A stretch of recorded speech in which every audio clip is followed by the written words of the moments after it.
Hi everyone, welcome back to my channel. আজ আমি আপনাদের জন্য চটপটা ভিন্ডি ভাজি রেসিপি নিয়ে এসেছি। এই ভিন্ডি ভাজি রেসিপিটি কিন্তু খেতে খুবই সুস্বাদু আর বানানো খুবই ইজি। আমরা ঘরে যেভাবে নর্মালি ভিন্ডি ভাজি তৈরি করি সেটার থেকে একটু অন্যরকম। তো চলুন বন্ধুরা, দেখে নেওয়া যাক আজকের এই রেসিপিটি। আজকের এই রেসিপিটি তৈরি করার জন্য একটা কড়াইতে দিয়ে দিলাম 3 টেবিলস্পুন পরিমাণ সরষের তেল। রান্নাটা আমি সরষের তেল দিয়ে করছি। সরষের তেলে কিন্তু রান্নাটা টেস্টি হবে। আপনারা চেষ্টা করবেন সরষের তেল দিয়ে রান্না করতে। তেলটা গরম হওয়ার পর একটা শুকনো লঙ্কা চিড়ে দিয়ে দিলাম। এখানে আমি ভিন্ডিটাকে দেখিয়ে দিচ্ছি। দেখুন, একদম কচি ভিন্ডিগুলো এভাবে লম্বা লম্বা করে কেটে নিয়েছি। এর মধ্যে আমি ফোড়নে দিয়েছি কালো জিরে। এখন কেটে রাখা ভিন্ডিগুলো ঢেলে দেব। ভিন্ডিতে যেন একদমই জল না থাকে, আর ভিন্ডিগুলো কিন্তু সবসময় কাটার আগে ধুয়ে নেবেন, তারপর আর ধোয়ার প্রয়োজন নেই। আমি ভিন্ডিটাকে ধুয়ে একটা স্ট্রেনারে রেখে দিয়েছিলাম। এখন ভিন্ডিগুলোকে একটু সময় ভেজে নেব। আমি কিন্তু এখানে আগেই নুন হলুদ দিচ্ছি না, আগে ভিন্ডিগুলোকে এইভাবে ভেজে নেব, তারপরই নুন হলুদ দেব।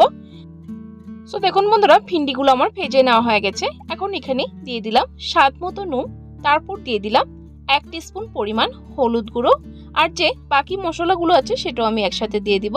এখানে দিয়ে দিলাম 1/2 টিস্পুন পরিমাণ লঙ্কা গুঁড়ো, 1/2 টিস্পুন পরিমাণ জিরে গুঁড়ো, আর দিলাম 1/2 টিস্পুন পরিমাণ গরম মশলা গুঁড়ো। এখন মশলার সাথে ভিন্ডিটাকে আরেকটু সময় এভাবে নেড়ে চেড়ে ভেজে নেব। তবে গ্যাসের ফ্লেমটা কিন্তু হাইতে রেখে ভিন্ডিগুলো ভাজবেন। তো দেখুন বন্ধুরা, ভালো করে মিক্স করে আমি একটু সময়ের জন্য ভিন্ডিটাকে ঢাকা দিয়ে দিয়েছি, যাতে ভিন্ডিটা একটু সেদ্ধ হয়ে যায়। ঠিক 2 মিনিট পর আমি ঢাকনাটা তুলে ভিন্ডিগুলোকে আবার মিক্স করে নিচ্ছি। দেখুন, ভিন্ডিটা কিন্তু আমার প্রায় তৈরি হয়ে গেছে। এখন লাস্ট এর মধ্যে দিলাম আমচুর পাউডার। আমচুর পাউডারে কিন্তু ভিন্ডি ভাজিতে খুবই ভালো একটা চটপটা টেস্ট আসে। অবশ্যই সেটা ইউজ করবেন। আপনাদের কাছে যদি আমচুর পাউডারটা না থাকে, তাহলে ভিন্ডি ভাজিটা তৈরি হওয়ার পর লাস্ট গ্যাসের ফ্লেমটা বন্ধ করে 1 টেবিলস্পুন পরিমাণ লেবুর রস দিয়ে দিবেন, তাহলেও কিন্তু খেতে ভালোই লাগবে, চটপটা লাগবে। দেখুন, আমার ভিন্ডি ভাজিটা তৈরি হয়ে গেছে। দেখুন কতটা ইয়ামি লাগছে দেখতে।